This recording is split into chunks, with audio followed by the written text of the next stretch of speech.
Në Pogradec është inauguruar stacioni i ri forcave zjarfikse, një investim i rëndësishëm që shënon përmirësim të infrastrukturës së emergjencave në qytet. Projekti përfshin ndërtimin e ambienteve funksionale për trupën zjarfikse, vendqëndrimet për 3 mjete brenda stacionit, si dhe blerjen e një automjeti të ri zjarfikës, së bashku me pajisjet logjistike për personelin. Gjatë ceremonisë, kryebashkiaku Ilir Xhakolli theksoi se ky investim pritet të rrisë ndjeshëm cilësinë e shërbimit dhe gatishmërinë e njësisë së zjarfikses në situata emergjente. Dhe veçantë sot për Bashkinë Pogradec, sepse me prezencën e tyre që është UNDP-ja dhe me mbështetjen e tyre dhe qeveria polake, sot është edhe ambasadori.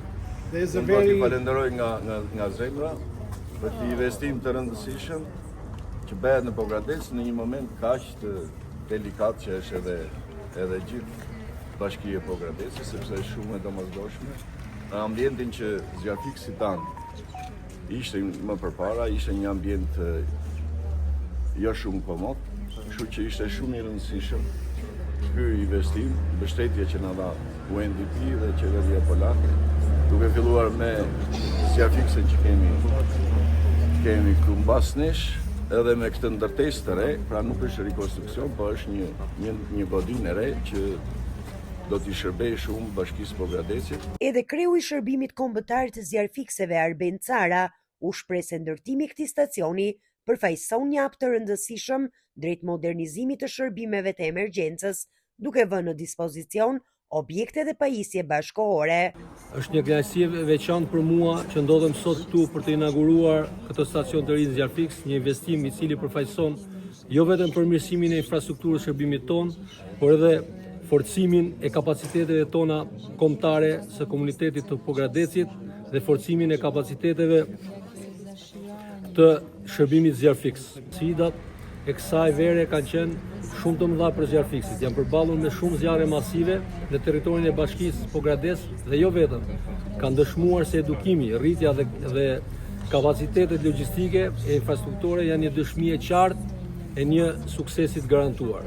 Stacioni zjarfik që inaugurojmë sot përfaqëson një hap cilësor përpara një modernizimi të shërbimit zjarfiks dhe më të sigurt në çdo rast emergjence. Zjarfiksit tanë, të cilët çdo ditë përballen me rreziqe për të mbrojtur qytetarët, do të operojnë tashmë në kushte më dinjitoze dhe më të sigurta. Ndërkohë, përfaqësuesi i Parlamentit polak, Bartosz Romovic, deklaroi se mbështetja për Shqipërinë në drejtim të rritjes së kapaciteteve të zjarfiksve do të vijojë. Ai njoftoi se ky stacion është i dyti i financuar pas atij të Fierit, ndërsa shteti polak ka caktuar një fond prej 2.7 milionë eurosh për të përforcuar shërbimet e shpëtimit në vend. Społeczności w gminie Pogradec.